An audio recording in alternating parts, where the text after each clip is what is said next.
Maayong adlaw mga kapatid, liway abas ni para sa News 5 Bisaya. Wala sa hunahuna ni President Bongbong Marcos ang giingong posibleng impeachment complaint batok kang Vice President Sara Duterte.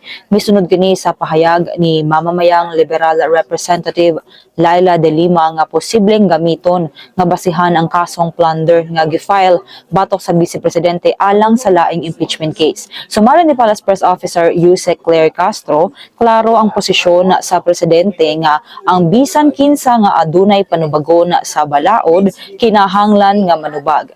Dugang pa niya, prinsipyo sa administrasyon ang patas ug walay pinili nga pagpatuman sa balaod ug walay bisan kinsa ang angay malibre sa responsibilidad kung adunay nahimong sayop.